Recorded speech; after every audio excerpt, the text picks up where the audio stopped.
Technology's hard. Hi, welcome. We're going to be recording these. They're all going to be the first Wednesday of the month at 7:30. It's something new that Monica and I are doing. We've both had the privilege of being personally mentored by John Maxwell. You completed PhD, right? I only have my master's in Maxwell. Hobbs is a PhD. But what a gift that this company pours back into their field by bringing on somebody like John Maxwell to personally mentor its field leaders. So we've had the privilege of working with him in small group settings and sometimes one-on-one for years. And Leadershift is one of my favorite books of his. I read it years ago. I'm rereading it again with all of you guys now. And the way these calls are going to work is there's going to be some open discussion, no pressure, but like nobody wants to listen to me and Hobbs talk at you the whole time. That's not what this is intended to be. We want it to be a discussion. We want to all learn and grow together. Hopefully you've read chapters 1 and 2. If not, you can catch up later. I'll share this slide deck. I just included some of my favorite aha moments and some different quotes that really stood out to me. So, Hobbs, is there anything you want to share? Do you want me to just dive into this? I want to just dive into it because we don't have a lot of time, Okay, but yeah. Let's go. Just really quickly. I mean, the chapter 1, I've read this before, it's been a while, but I think with mentorship and leadership, we have to keep doing these things to keep ourselves grounded.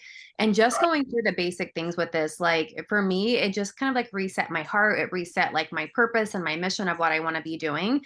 So come into this with an open mind, open heart, and really let it speak into you. I know we're just 2 chapters in, but this book has so much to offer. And if you love it, read it again, because I know I'm going to keep going back through my notes each and every time.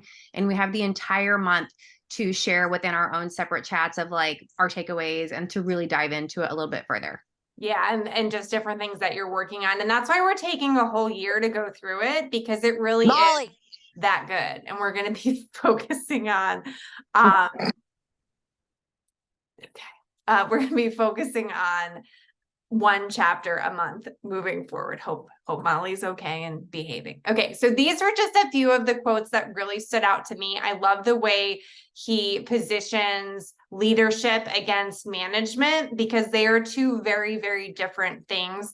He said leadership requires a more nuanced view of the world because it involves people, what motivates them, what there's a typo, what their interests are, and how engaged they become. He also talks about leader shifting as being the ability and willingness to make leadership change that will positively enhance organizational and personal growth. And that idea that you have to deal with the tension between that stability and that security, right? And then going outside your comfort zone and being adaptable. And that's when the real change happens. So these were the questions that he positioned. Are you ready to make a shift in your leadership? Are you ready to make the changes necessary in order to be the leader that you can be and the leader that your people need? And here they are right out of the book. So if you have the workbook, these are in there. We're not going to answer these out loud right now, but are you ready to change? Are you willing to ask more questions instead of giving more answers? Be a better listener, a better observer, and rely more on your intuition and your creativity. And if you feel like you're stuck on any of those, if you're like, nah, I don't know, then that's you resisting change. And you got to fix your mindset in order to progress, because you have to be willing to make those changes if you're going to move forward. So now here's a question for everybody, and feel free to share or just internalize, but do you tend to be a proactive catalyst for change or a reactive adapter to change? And how does this affect your leadership? Which one do you think we should be? Feel free you can call it out or write it in the chat. What's the goal here? Proactive catalyst or reactive adapter? Which do you think the goal's here?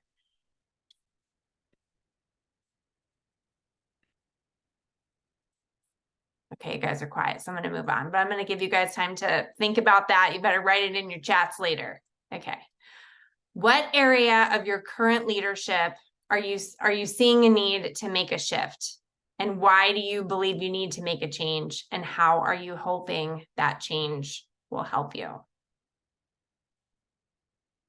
Is there anything that comes to you guys like off the top of your head, like an area where you're like, I need to get better at this, or this is where I need to shift something, or this isn't working? Something in your business, something internal, mindset wise. Where are you seeing a need to make a change? And if no, I know it's our first one. So, okay. Oh, Monica said something. I am going to share. Yeah, I'm going to share them in the chat too. I'm both. Amy said she's both. Monica said she's both. I think I also can be both. Unfortunately, I tend to be reactive, I think, even more than I am proactive. I'm trying to get better at that. I'm not a good planner.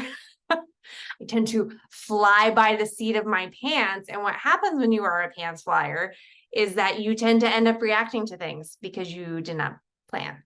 So working on that, constant work in progress. Okay. So that first chapter is really the foundation and setting a tone. And these are the things that you need to kind of like come to terms with mindset wise to know if you're ready to change.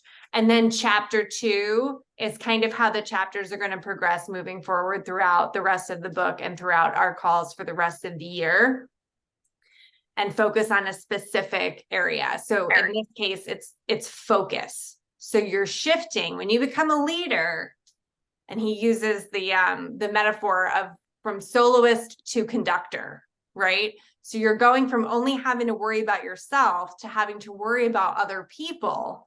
And he opened with one of my favorite quotes. It's Zig Ziglar. You can get everything in life you want if you'll just help enough other people get what they want. And I really think that's kind of the backbone of Monate. It's always been how we operate.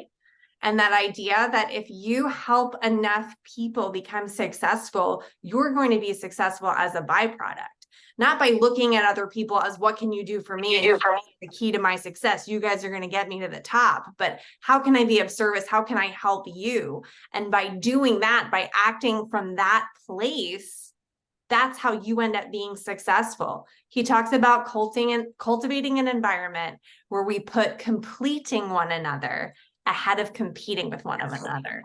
I don't remember that line from when the first time I read it, but it hit me so hard this time. And I'm like, that's exactly what I want my team to be. Like, that's the goal. I want everybody to be completing one another and picking up where the other one leaves off. And these people have this strength and these people have these strengths. And everybody kind of works together. And it's that whole rising tide mentality, community over competition. That is my goal. So I loved reading that and be like, well, that's what Maxwell says. So clearly I'm on the right track if that's what I'm going for and what I want my team to be. And one of his famous lines, he says it all the time: everything rises and falls on leadership.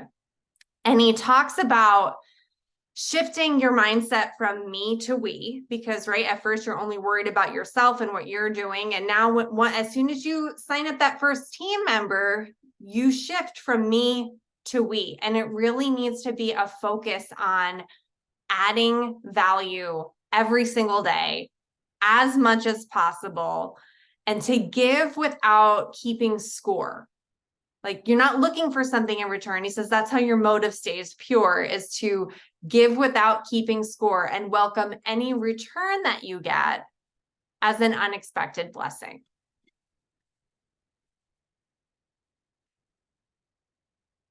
The other thing that he said that I thought was so interesting is everybody's heard the phrase, like, it's lonely at the top.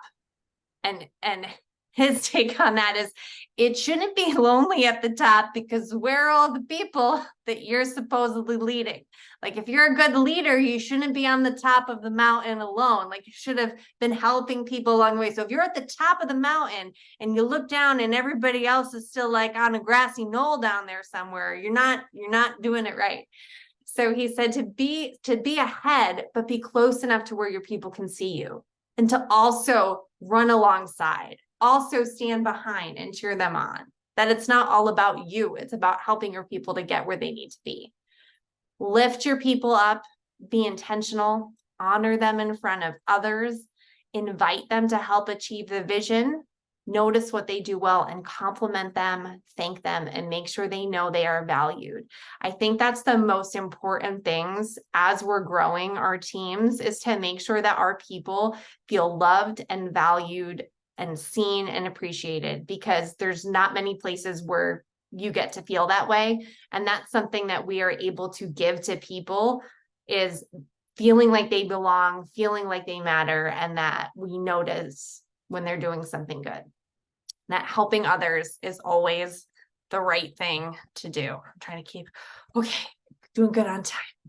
All right. So when it comes to adding value, what can you offer to others? I want you to think about yourself now. Okay.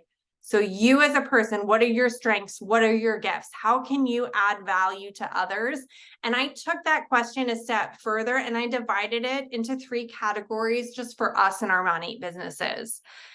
Thinking about it in terms of social media, right? We're all on social media. It's just how it is. It's our world right now, right? So no matter if you have an audience of 15 or an audience of 150,000, you have an audience, and every day you should be thinking about how you can add value to that audience. Not how can I get a sale? How can I achieve this? How can I do that? How can I add value to those people who are watching my story, who are scrolling and see me on their feed?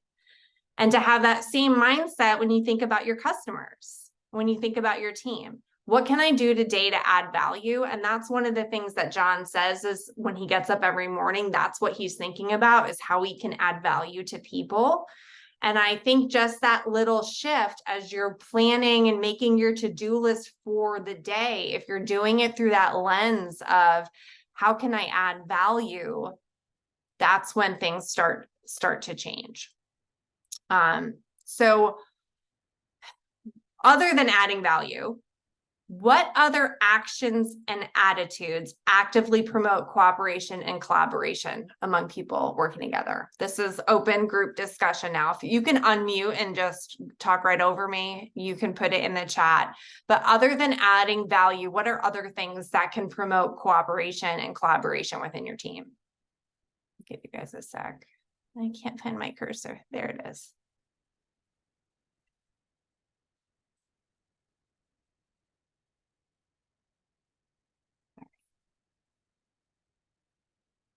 And then as you're thinking about that, what's the single greatest change that you need to make in order to make the Leadershift to conductor? And what will you do immediately to facilitate it?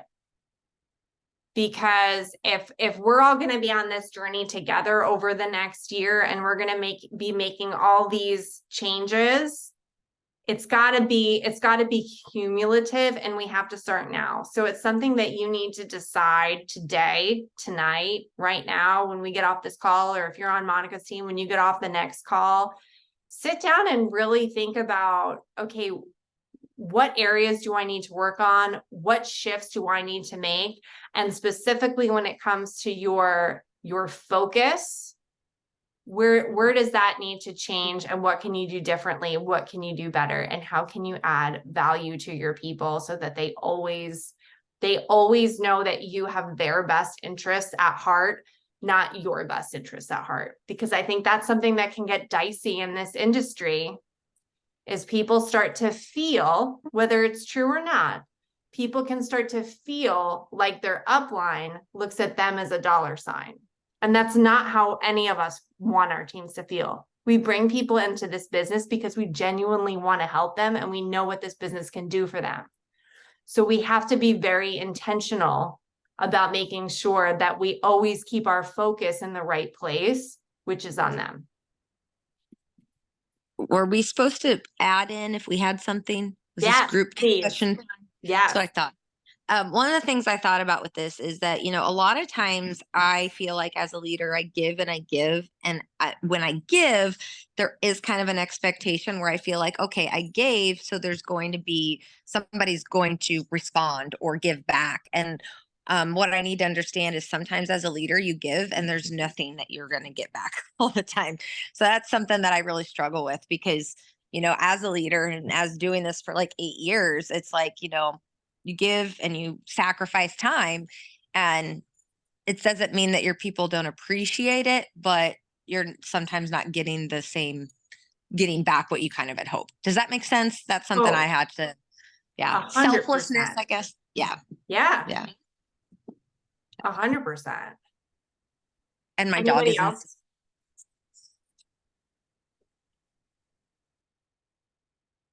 I'm not talking anymore. You've heard me enough, so somebody better unmute.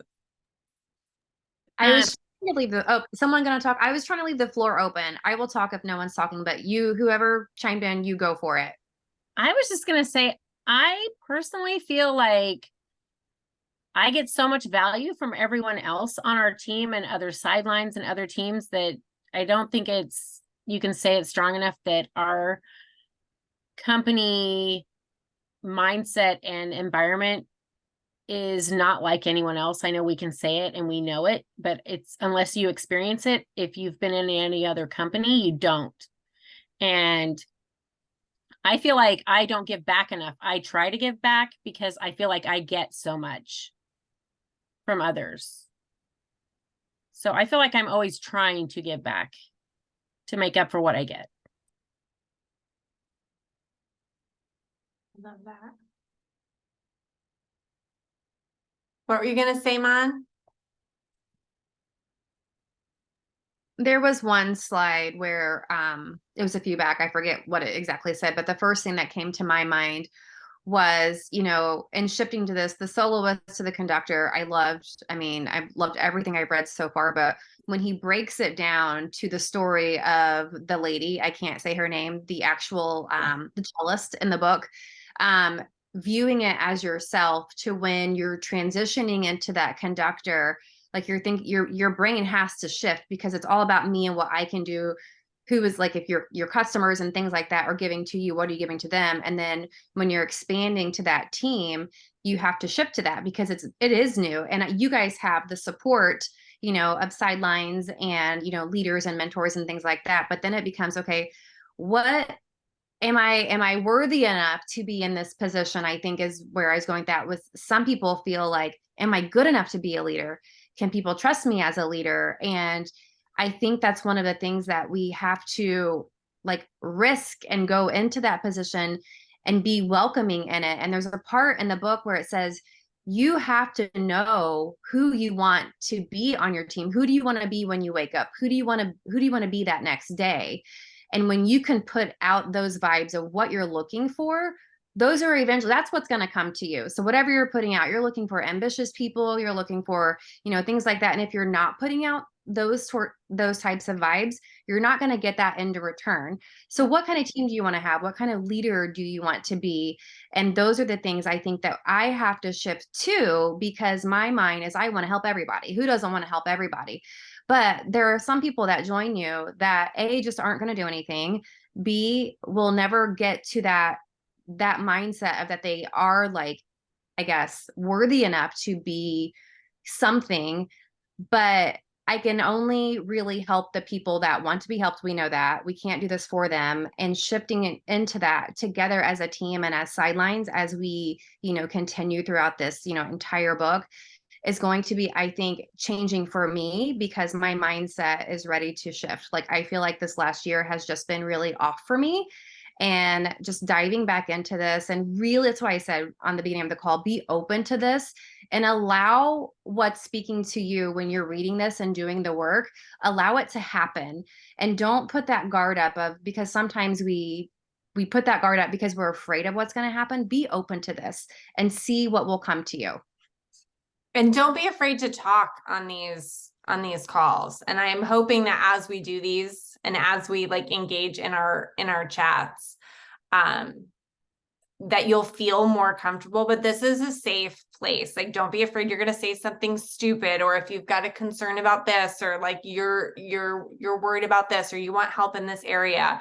This is a completely safe space, and we all started somewhere. And even those of us who've been leaders for a long time, it's constantly a work in progress. And I know for me, like going back and reading this, it reminded me of why I do this and why I started and why I'm passionate about leadership, is because really I just want to make a positive impact on people. And I want to help people see their own potential. And I think there are so many people out there who are lost, who are hurting, who've never had anybody believe in them and tell them that they can do it and that they're capable of it. So if I can be that person for somebody who's never had that, that's worth it for me. And that's why I'm still doing this 8.5 years later, is because that's the most important thing to me.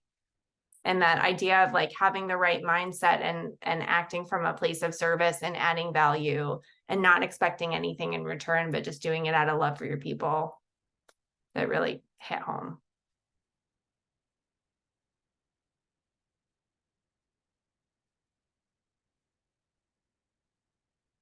If no one's I can't handle awkward silence. So, your homework, I used to be a teacher. Your homework is to read chapter 3 before our call on November 1st. That's your homework. And to engage in the chat. Don't wait for like me or Monica or Amy or somebody else to post in the chats. If you read something and you're like, oh my God, that quote was fire, freaking share it in the chat. Like that's how this is going to work. Like if you're impacted by something, or if you have a thought of something, or if you see something on somebody else's Instagram that like kind of relates to what we're talking about, and you want to share that idea about leader, like share it all, because the more everybody engages with each other, the better this is going to be for everybody. You're going to be bored to tears if you have to listen to me the whole time. Okay? Okay. So if nobody has anything else to add or say, look at this, we're on time. We're actually early. Thank you. Probably talked really fast. But I think it was good. I think it was good, Jenny. I like the format. I think it's good. Okay. Great. We appreciate you. Totally. I appreciate you guys too. Well, here, I just want to share what Manon said. She said, when she's giving and she doesn't get a response, she feels like she's being annoying and backs off. But also thinks that's her stepping back in her own securities, and rather than keeping in mind, it's not about me. And something I might say or do will actually help. So here's my take on that, and anybody else can feel free to jump in, but I think we tend to make it about us, like that you're like, if somebody's not responding, like, oh, I must be annoying, or I must not have anything valuable to say, and like I'm probably bothering them, so I should probably just stop because I wasn't really good enough. We like internalize it, when like maybe like their kids have been sick and like their dog's pooping on the carpet and like a million other things are happening, and it has nothing to do with you. Their life just got crazy, and that's why they're not responding. I think so many times we take it personal or make it personal when it doesn't really even have anything to do with us. It's just what we do as humans. So I think maybe the reminder, like, it's probably not about me, but I'm going to still do what I do. And then but like that being said, like, you also don't want to be a doormat for people, but I don't think that's what you're talking about.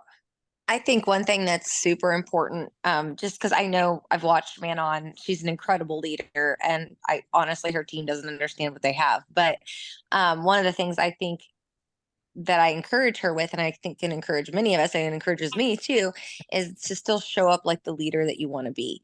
Even though people are not responding, you're in the action of what is going to be required when you do have those people that are going to start responding. I mean, I watched Manon lead, and I literally will be like, that was brilliant, and I'll steal her idea. I asked first, so I guess it's not stealing, it's borrowing. But I mean, one day, this is just going to be her natural. And I think, one day people will appreciate it. So showing up as the leader that you want to be, even if you don't feel like you have people that are valuing your leadership, I mean, that takes another level of leadership, another level of commitment that I'm sure he addresses maybe later in the book.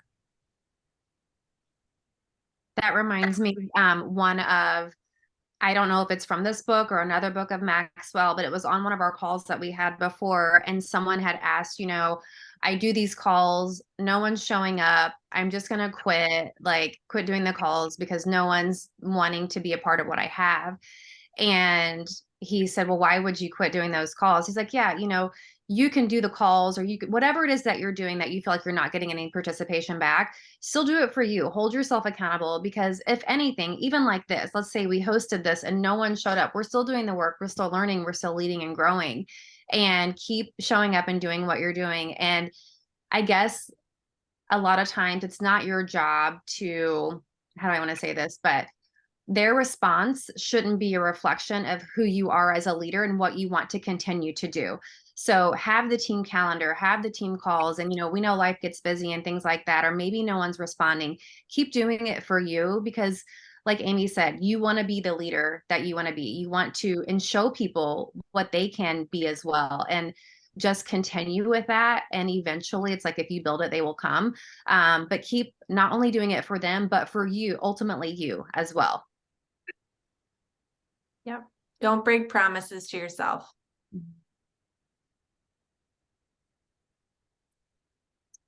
And with that, I'm going to stop recording.